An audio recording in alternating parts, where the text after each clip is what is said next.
Hola amigos, bienvenidos a The Witness Corporation, un programa más, pero esta vez con un invitado muy especial. Con casi 20 años de experiencia en la radio y ahora incursionando ya con un largo tiempo en lo que es lo oculto, el ovnis, todo lo que es el misterio, y viniendo desde su programa muy exitoso con una cantidad de audiencia muy importante, en busca de la verdad, el señor Rafa Fernández. ¿Cómo estás, Rafa? Hola Napoleón, bien, muchas gracias por invitarme a tu programa. Gracias por asistir y gracias por comparecer aquí. Y también tenemos a una amiga muy querida, colaboradora y muy guapa, que es Monique, Gracias. de tu programa La realidad paralela. La Realidad Paralela, ¿no? Aquí yo estoy malo con el Alzheimer aquí. Pero el motivo de esta invitación, de esta persona muy importante, es por su experiencia y la información que tiene sobre el personaje del cual vamos a hablar, que es Alan Davis, el ingeniero este que que trae mucha polémica con el viaje a la Luna, con el Apolo 11 y toda esa transmisión y todo lo que él creyó o vio y la fotografía que tomó. Nuestro invitado nos va a explicar un poco más de la información que tiene. Pero antes de empezar, queremos que Mónica nos dé una pequeña reseña de este señor, de este famoso Alan Davis. Por favor, Mónica. Bueno, encantada de estar aquí con vosotros dos. La verdad que es un gusto y tener aquí a Rafa, que es toda una leyenda, la verdad que es un lujo. Gracias. Pues nada, Alan Davis, él es un ingeniero electrónico, era un ingeniero electrónico de telecomunicaciones, era considerado genio en electrónica. Estaba terminando también la carrera de leyes cuando en 1958 empezó a trabajar para la NASA como director de pruebas. O sea, a él llegaban primero las imágenes que luego eran retransmitidas, ¿no? También tenía 4 idiomas y en 1969, del 16 de junio, presenció el alunizaje del Apolo 11. Entonces hay un montón de incertidumbre, de cosas, de misterios alrededor de todo esto, y por eso tenemos hoy aquí a Rafa. Así es. Por eso tenemos este invitado tan de lujo, como dijo Mónica. Y Rafa, cuéntanos qué es lo que tú sabes sobre esa transmisión, qué opinas en tus investigaciones ya de mucho tiempo, qué opinas sobre esa transmisión de aquel día desde Antigua. Un dato más que faltaría por añadir es que Alan Davis se casó con una señora española, una sevillana. Sí. Y esto sería un dato pues bastante importante. Por eso él aquí se retiró y se jubiló pues ya en sus últimos días. En Sevilla, ¿no? Correcto. Alan Davis, el personaje, pues bueno, un poco controvertido, porque él aseveraba y afirmaba de que pues se habían visto a través de estas transmisiones que se emitían desde el módulo Águila del perteneciente al Apolo 11, pues en una de estas tomas panorámicas se habría visto lo que serían estructuras en la Luna. Y cuando digo esto de las estructuras en la Luna, voy a contaros un poquito el proceso de esa transmisión, de cómo funcionaban esas transmisiones. Estas transmisiones desde la Luna, cuando se enviaba a la Tierra, pues habían 3 puntos diferentes. Uno sería en Houston, en Estados Unidos, otro punto sería en España y otro punto de recepción y emisión de esta retransmisión tan histórica, pues sería en la isla de Antigua. ¿Por qué estos 3 puntos? Pues debido a la rotación de la Tierra y a la orientación a lo que sería la Luna. Pues él se encontraba en la base de Antigua, de la NASA, y esta base, pues bueno, al igual que el resto de las bases, incluyendo la de Houston, pues irían por lo que sería una transmisión por cable submarino y que se comunicarían pues unas estaciones con otras. Y a su vez se podrían comunicar pues con el módulo Águila en la Luna. Pues en una de estas retransmisiones, como he dicho bien, y hay que tener en cuenta, antes de pasar al hecho en sí, hay que tener en cuenta que hay un tiempo de decalaje entre lo que es la retransmisión en la Luna tarda un tiempo en recibirse en la Tierra, da igual en el punto en el que se encuentre, pues bueno, la estación, y automáticamente pues esto lo recibía la estación receptora, lo procesaba, con lo cual tardaba unos 4 a 5 minutos, y luego lo reenviaba cable submarino otra vez a Houston. O sea que tenía un retraso, ¿no? Había un retraso por dos partes. Primero por la retransmisión de la Luna a la Tierra, y luego por este proceso que hay que recordar que en la década de los 70, finales de los 60, principios de los 70, no existían los ordenadores que tenemos hoy en día. Hoy tenemos pues una tecnología muy puntera, y antiguamente, pues claro, todo el tema de telecomunicaciones pues era bastante diferente al de ahora. Por ejemplo, podemos tomar como ejemplo que en aquel entonces no era como ahora con los teléfonos móviles, con los celulares, ¿no? No tenían nada que ver. Eran directamente emisiones por ondas. Entonces las emisiones por ondas, si ya en la Tierra de un punto a otro pues tardan un cierto tiempo, pues imaginad, pues bueno, ya desde la Luna a la Tierra, o desde Marte a la Tierra, o bien desde el planeta Venus. Esto tiene un tiempo de llegada, esas ondas, ¿no? Pues bueno, en ese proceso, Alan Davis, conforme él ve que están retransmitiendo en directo, él tiene que cortar, porque tiene que cortar lo que sería la retransmisión, porque en esta panorámica se ve, en uno de los extremos de la pantalla, se ve una estructura en la Luna.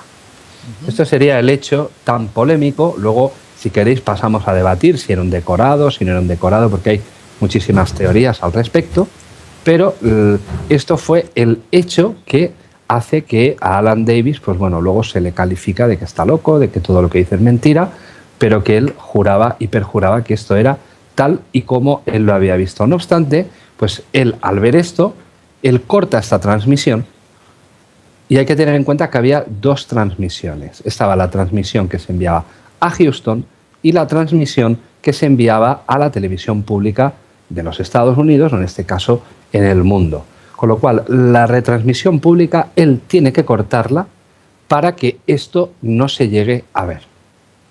O sea, que él tenía la orden de cortar, ¿en qué momento? Porque él no sabía que se iba a ver algo raro o alguna estructura desde la Luna, pero él decide cortarlo, o por órdenes de alguien, él corta la retransmisión al público, mientras que la de Houston sigue transcurriendo normal.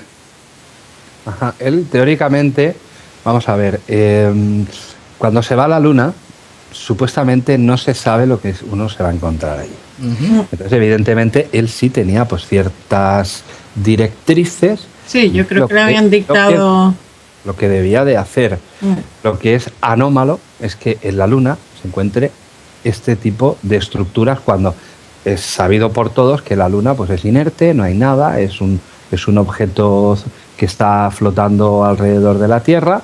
Siempre nos muestra la misma cara por el tema de la rotación, aunque la Luna gira, no rota, claro, pero no, siempre nos va mostrando la misma cara.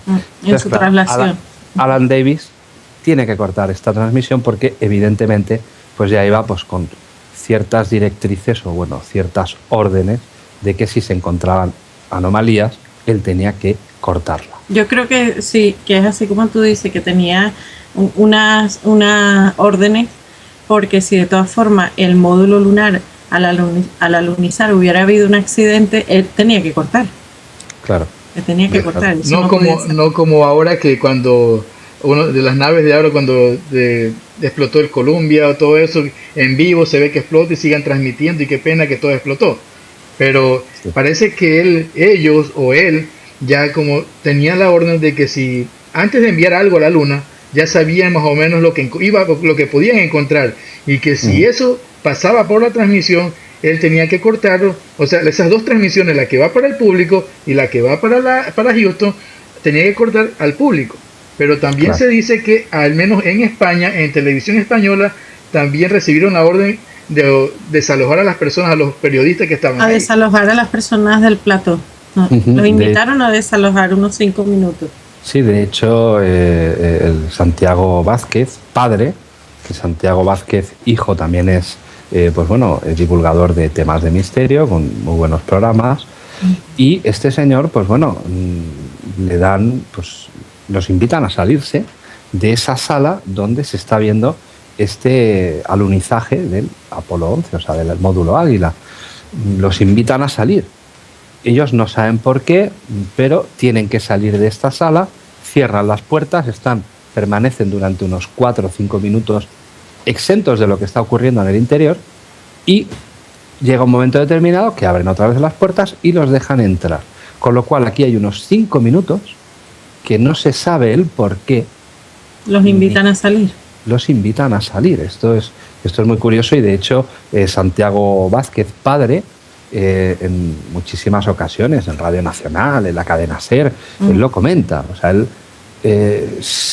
cree que algo tuvo que ocurrir extraño, anómalo, por el motivo que los hacen salir de esa sala. O sea, un hombre con tanta experiencia, ¿no? Como es el señor este, ¿no? Pues una cosa muy extraña. Lo invitan a salir y permanecen 5 minutos él y otros compañeros fuera de esta sala. Ok, mientras esos 5 minutos que ellos transcurrieron afuera, la transmisión se cortó totalmente, no como en los tiempos de ahora, que si se corta algo ponen una propaganda o pasó algo parecido a eso. Pues quiero recordar, si no recuerdo mal, que lo que tuvieron que poner eran como pequeños cortes de reajustando imagen, como empates de la película, ¿no? Sí, que no pusieron publicidad porque en aquel entonces en España pues no había la tecnología que hay ahora, que cuando hay un corte hay un sistema automático que te mete publicidad. No. Antiguamente pues decían, estamos reajustando la imagen porque era viene todo de la manual. luna. Exacto, tenían que retomar, pero que en realidad es que tenían un corte de emisión, que dependían de otro sitio. Hay que tener en cuenta que, bueno, como tú decías antes, que Alan Davis era el encargado de recibir las primeras imágenes, o sea, él era el que primero veía lo que estaba ocurriendo. De hecho, al ser el ingeniero jefe, fuera de cámara, como hemos estado hablando, es posible pues que bueno los trabajadores de esta estación, de esta base de la NASA, pues claro, al entrar o salir de estas instalaciones, pues bueno, los tendrían pues que registrar, dejar sus objetos personales, no portar ningún tipo de cámara y tal. Pero es que Alan Davis era ingeniero jefe de esta estación. Entonces, bueno, él tendría pues ciertas licencias pues para poder hacer un poco lo que no le viniese en gana, sino lo que él estimase más oportuno. Pero él llevaba una cámara, o sea, él portaba una cámara y cuando corta esta retransmisión, lo que él está viendo lo fotografía la pantalla. Luego estas fotografías, de hecho yo tuve la oportunidad de hablar con Enrique Dávila, que era un profesor de la Universidad de Sevilla. Pues este señor me juraba y me perjuraba que él había visto estas fotos. Y además él era muy amigo de Alan Davis. Y él decía que sí, que había unas estructuras y de hecho este señor, el señor Dávila, describía lo que había en estas fotografías. Perdóname, tengo la garganta un poco mal. Estoy saliendo de un resfriado y tengo la garganta tocada. También están los periodistas José Ortiz y José Luis Hermida, que eran muy allegados a él y también tuvieron en sus manos esas fotos. Son personas bastante serias, yo las he visto. Uno de ellos murió, el otro sale en el programa de misterio de Cuarto Milenio. José Ortiz. José Ortiz, Pepe Ortiz. Sí, Pepe Ortiz. Sale, pues bueno, y él jura y perjura que estas fotografías las tenían no todas las tenían su poder, porque luego estas fotografías, pues bueno, no se llegaron a perder, pero pasaron a manos de otras personalidades muy importantes en España. Pero lo que sí es cierto es que todo este grupo de personas, incluyendo a Alan Davis, hablaban de estas fotografías hechas al monitor, a la pantalla. Entonces se veían pues una serie de estructuras que además Enrique Dávila describía, recuerdo yo, que describía las fotografías como que eran unos muros que tenían pues como una especie de puertas altas, Sí. muy altas, Sí, y sí. una especie de oquedades más arriba que serían, pues bueno, lo que nosotros conocemos como ventanas. Yo le pregunto, Hablan de ruinas en la luna, edificios sí, bien definidos, bien pero que definido, son sí. estructuras que ya como que dejaron ahí, pero de hace milenios. Sí. Ujú. De hecho, a Alan Davis, cuando lo entrevistan preguntándole qué datación cree él que podía tener estas estructuras, él decía que quizá milenios, muchos miles de años. Con lo cual, eso pues nos deja un poco atónitos, ¿no? Porque miles de años. Es decir, a mi entender, ¿no? A mi corto entender, pues que es posible que esas estructuras que están ahí en la Luna, o estaban ahí en la Luna, pues bueno, llevaban ahí incluso antes de que el hombre fuese hombre, ¿no? O sea, lo que sería la humanidad. Sería un observatorio, una base, no lo sé. Y antes, fuera de cámara, nos comentaste una cosa, Rafa, muy impactante, que cuando Televisión Española emiten la noticia a mediodía, Ujú. se ve una cosa. Sí, eran dos señores que trabajaban, porque ya son señores que ya están jubilados, trabajaban en unas sucursales bancarias aquí en España. Pues yo puedo hablar con uno, que además de estos dos señores ninguno cree ni en ovnis ni nada de esto, para nada. Pero viendo ellos la primera edición del telediario, que esto se emitía a las 2 del mediodía en España, ellos ven cómo pasan estas informaciones y en esta panorámica, que sería, yo me imagino que sería la misma panorámica que Alan Davis tiene que cortar, ahí es como se ve al final pues unas estructuras.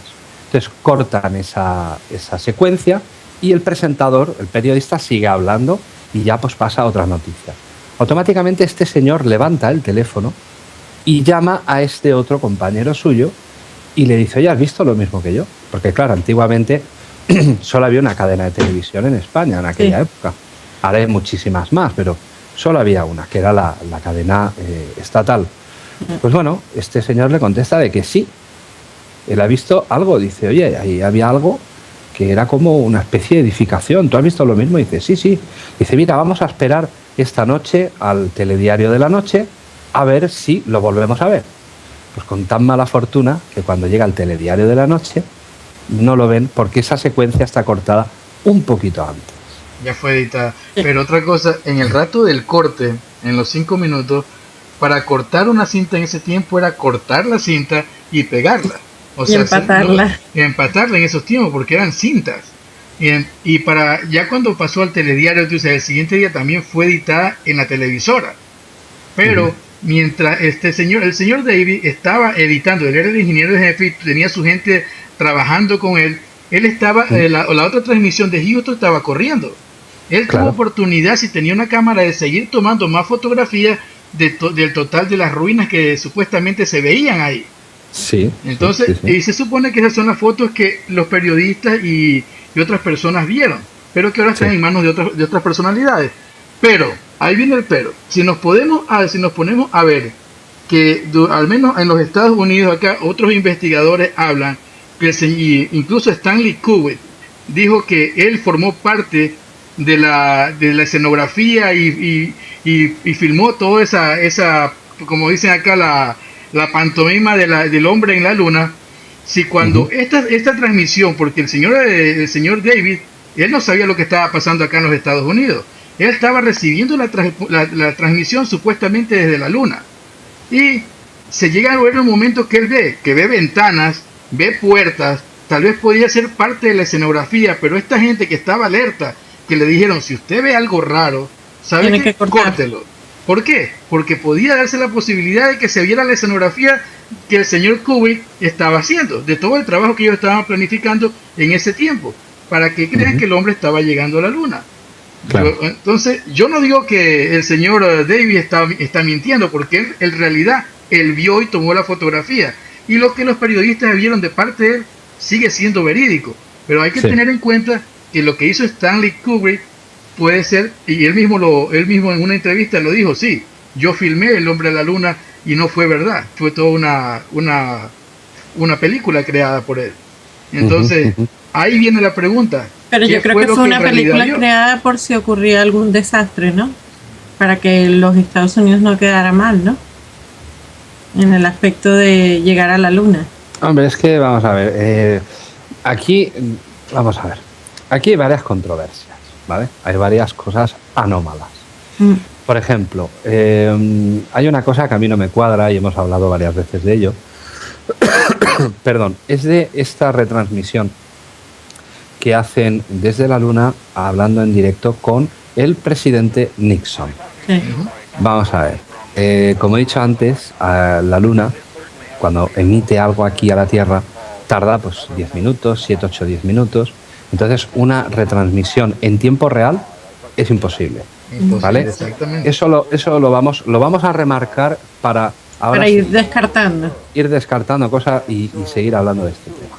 Luego, en el caso que Napoleón nos comenta, en el caso de que fuese así, es verdad que el señor Alan Davis tenía unas órdenes y quizá el señor Alan Davis no sabía ni si estaban en la luna o si era un decorado. Esto él no lo sabía. Entonces, claro, él, vamos a ver, él decía que, vamos, si le aplicaban el suero de la verdad, que él diría pues lo que vio, porque realmente vio lo que vio.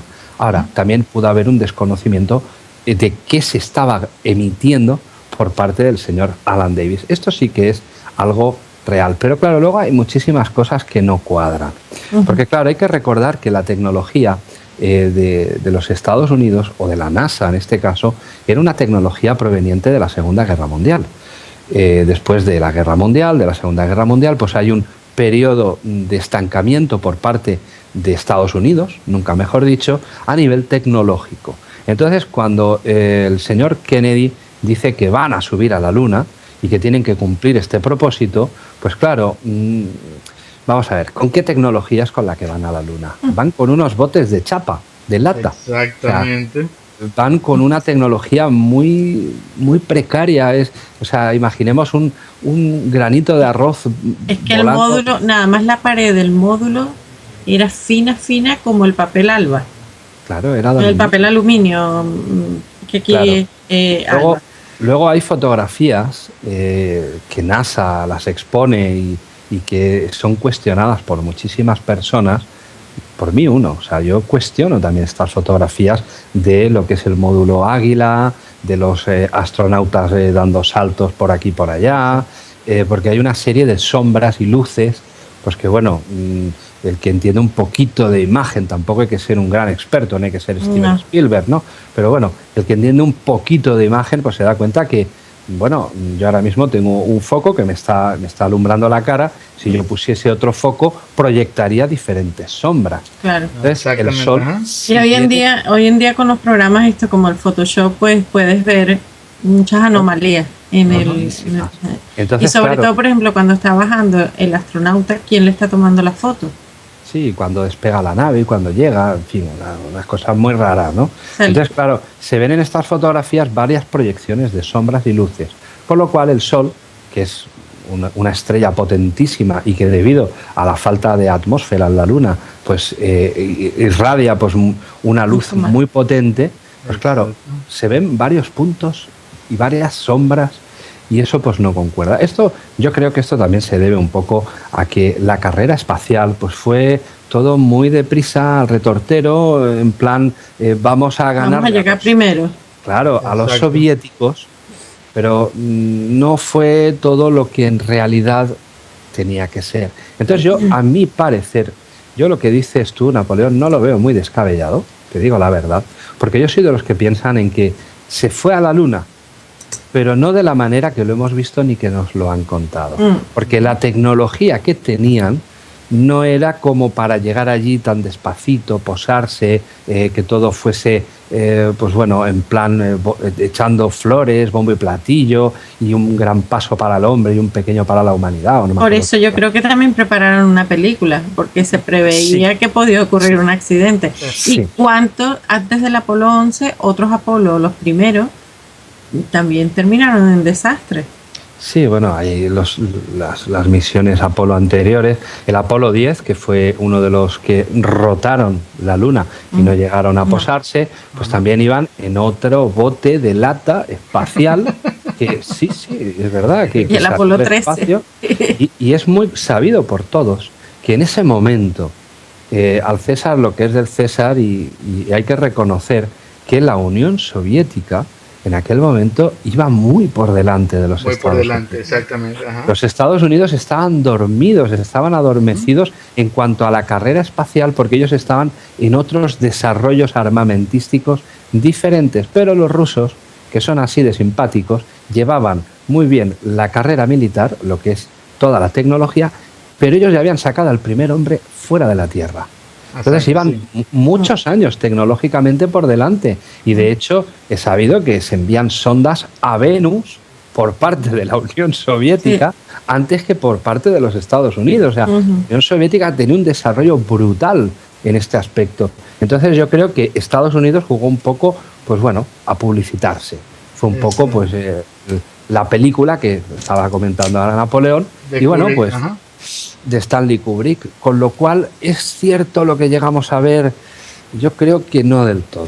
Yo creo personalmente que el hombre sube a la Luna, sí, pero no de la manera en que nos lo han contado. Y quizá los soviéticos ya habrían llegado, pero no poner un hombre allí, sino ya que es posible que hubiesen enviado sondas, y de hecho se sabe que hubieron sondas antes que llegase el hombre a la Luna. Que eran de la Unión Soviética. Incluso algún día puede que llegue a saberse que Hitler fueron uno de los, que Alemania fue uno de los primeros que llegó a la Luna en el tiempo del Tercer Reich. Mira, si eso fuese verdad, Napoleón, Estados Unidos lo hubiese silenciado. Con la operación Paperclip, como cogió a todos los científicos y se los llevó a todos. Aquí era, pues bueno, era muy fácil. Cogían un científico y le decían: si quieres vivir, formas parte de nuestro mecanismo, y si no eres afín a lo que nosotros te estamos diciendo, pues te meteremos en la horca, juicio de Nuremberg, automáticamente enjuiciado, ahorcado, y se acabó. Pero claro, esto a los jerarcas nazis no le interesaba. Decían: hombre, yo prefiero vivir aunque sea en Estados Unidos, vamos a ver, sarna con gusto no pica, como decía aquel, ¿no? Entonces yo creo que si esto hubiese sido verdad, no nos hubiésemos enterado. Y aunque sea verdad, en el momento que Estados Unidos o los aliados todos ya tomaron parte en la Segunda Guerra Mundial, tomaron posesión de todo lo que tenían los nazis, exactamente, ellos lo van a tener en muy buen resguardo y no lo van a dejar conocer nunca, porque sería una vergüenza más grande a la potencia de los Estados Unidos. Claro, entonces, nunca lo sabremos, quién sabe. Bueno, ¿y qué opinas, Rafa, de el tema de los astronautas que decían que cuando llegaron allí a la Luna, cuando pisaron, se sentían vigilados? Se sentían que...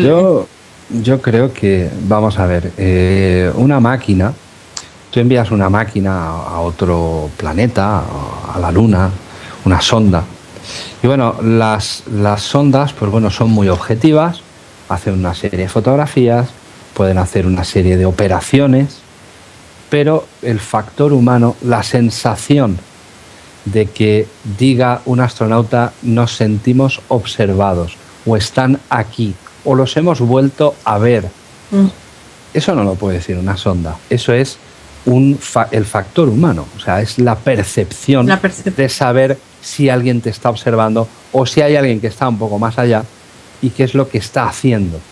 Entonces yo creo que sí es posible, porque dentro de los mismos astronautas habían unos que no querían hablar de esto, y luego habían otros astronautas que hablaban de esto. Sí.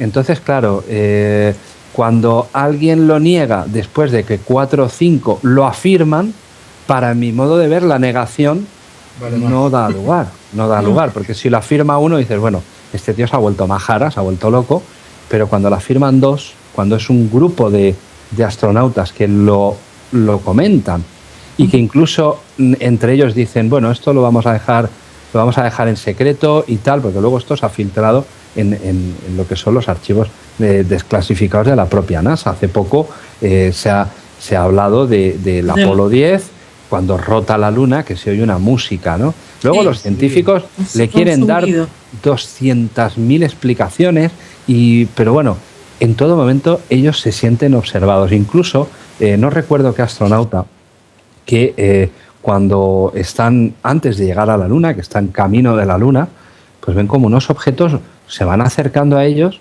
y los van persiguiendo a una cierta distancia hasta que el módulo pues aluniza en este caso, ¿no? O sea que no sería un astronauta, estaríamos hablando de más de uno. ¿Coincidencia? Bueno, coincidencia cuando pueden ser dos, vale, pero cuando son más de 3 y más de 4 astronautas, yo creo que no es la misma historia, exacto, no es mucho. Claro. Pero lo raro es que cuando, como tú dices, que 5 digan que han visto esto y han visto lo otro, y cuando aquí a la Tierra llegan y esos 5 que afirmaron haber visto lo que vieron, pero viene uno que viene directamente de la NASA y dice, no, fue un error, no vieron, la credibilidad se va más por el 1 que por los 5. Claro. Es inaudito. Claro, ahí estaba el astronauta McCollin, que se quedó en el módulo orbitando. Dice, en una de las retransmisiones se captó de que en la cara oculta de la Luna él dijo que había mucho tráfico.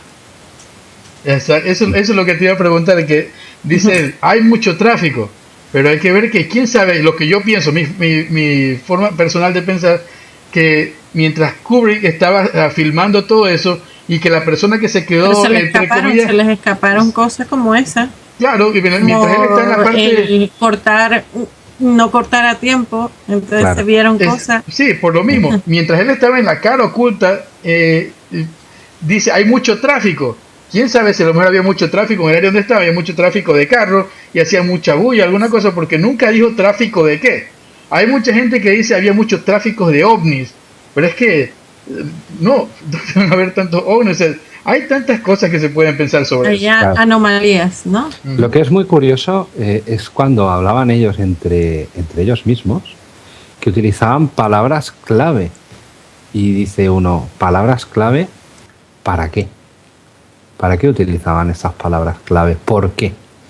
¿Qué directrices tenían? Porque claro, si tú no tienes nada que esconder, vamos a ver, si yo tengo una llave es una llave. No digo, tengo el ratón en la mano. ¿El ratón? ¿A qué te refieres con el ratón? A no ser que sea un ratón de estos, no sé. Claro. O tengo el encendedor en la mano. Y dice, un encendedor. ¿Y qué tiene que ver un encendedor en la Luna? O sea, cosas que dices, ¿por qué utilizan este lenguaje cifrado? ¿Qué es lo que están tapando? Esto es lo que a mí realmente me escama de todo esto. Claro, ¿no? Que eso no encaja, eso no cuadra. No encaja, y de hecho hay una conversación que fue captada por unos radioaficionados, porque hay que recordar que en aquel entonces, cuando se emitía de la Luna aquí, si tenías una emisora un poquito preparada, tú podías captar esta emisión. Sí.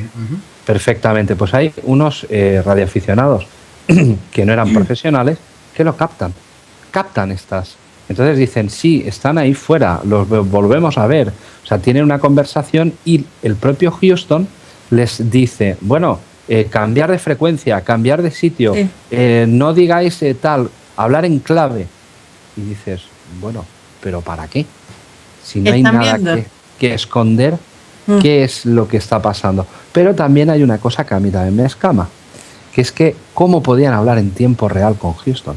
Si tardaba un tiempo en llegar la imagen, la emisión, la voz. Y de hecho, muchas personas piensan que ellos mantenían conversaciones enriquecidas con Houston. No. Ellos hablaban entre sí y todo esto era grabado en el módulo Eagle o en el módulo que estaba estacionario esperando, ¿no? con Collins. Pues cuando ellos emitían una petición o una orden a Houston, tardaba 10 minutos. Claro, mientras los que estaban supuestamente en territorio de la Luna, ellos pedían algo, hablaban algo, iba primero al módulo que estaba orbitando, de ahí venía a la Tierra, en ese caso Antigua, y de Antigua pasaba para Houston. sea, eran Entonces, unos imagínate, 15 minutos. y cuando sale el presidente hablando directamente, oye, como que está hablando por teléfono o por el celular en un FaceTime, eso no mira puede cómo ser. están muchachos allá en la luna y todo. No, o sea, no puede ser así eso. No. Claro. Esto también responde porque antiguamente yo hablé con una persona muy entendida de este tema hace muchísimos años. Esta persona ya murió y él me decía, hay que ver cómo las series de televisión hicieron mella, hicieron huella también en el ser humano. Porque él hablaba de la famosa serie Star Trek, la antigua Star Trek, cuando el señor Spock, cuando todos estos actores eran jovencísimos actores. Y entonces él me decía, recuerda que había en un momento determinado de la serie, cuando el capitán Kirk hablaba con una pantalla, que es lo que estamos haciendo ahora, Sí. hablaba con una pantalla, y esto, claro, al principio la gente lo veía como ciencia ficción, pero luego cuando esto ocurre en esta conversación con Nixon, la gente decía, claro, igual que en Star Trek. Igual que Star Trek. Lo asocian. Lo asociaban, y este señor decía, pero señores, si Star Trek es una ficción, es una serie, ¿cómo pueden ustedes hacerle caso a eso si en realidad es imposible que estén hablando en tiempo real? Debido a ese tiempo de emisión y recepción por parte de uno y de otro, ¿no? Es muy curioso. Incluso más antiguo, en el proyecto Base Lunar Alpha de Cosmos 1999, cuando cuando ellos hablaban igualmente, se comunicaban antes de perder la conexión con la Tierra, que se supone la Luna se salió de su órbita, hablaban así mismo por una pantalla. En ese tiempo, o sea, Sí. y la gente ya fueron que la gente se vaya acostumbrando a que alguien podía hablar por medio de una pantalla para cuando llegue el momento de hacer lo que hizo Kubrick en este momento, en este rato. Claro. Es que parece que esto como apunte y como observación, parece que incluso Hollywood, las series de televisión, bueno, la gran pantalla, el cine, pues parece que ya desde tiempos anteriores nos han ido preparando para todo este tipo de cosas y acontecimientos. Una preparación mental. Claro, ya en Star Trek, el señor, el capitán Kirk, hablaba con una pantalla y hablaba con el enemigo y con la base de la Tierra, y se veía que era un decorado, vamos, que detrás había otra persona, que no era una pantalla. Pero esto era un poco precursores de lo que tenemos ahora, ¿no? De poder hablar por Skype o poder hablar por la webcam, es muy curioso.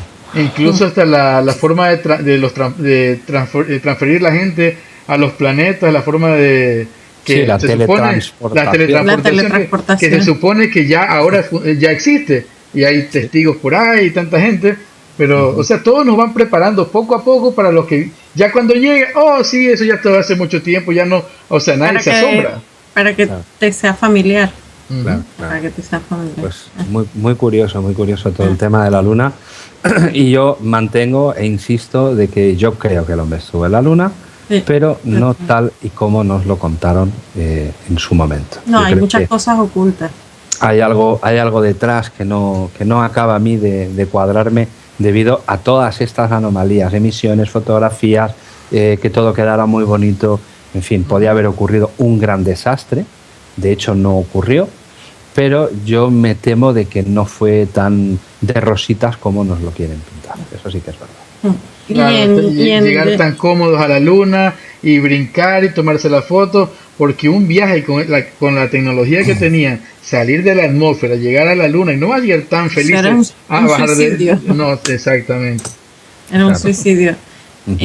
¿Crees en lo de Alan Davis, Rafa? Hombre, yo creo que Alan Davis dijo la verdad, que este señor dijo la verdad, que fuese un decorado o que fuesen estructuras reales. Yo quiero inclinarme de que lo que vio este señor fueron estructuras, pero como hay todas estas anomalías, uno ya no sabe qué pensar. Pero yo creo que en su momento el hombre fue a la Luna no por el hecho de ir a pasearse, sino yo creo que fue por dos cosas. Uno, para examinar el tema de recursos, que ya se ha encontrado, que el helio 3, que está ahí en la Luna, y que es una fuente de recurso muy buena para la Tierra. De hecho, con poquitos gramos podría Estados Unidos abastecerse de energía eléctrica durante un año. O sea, eso está en la Luna, ¿no?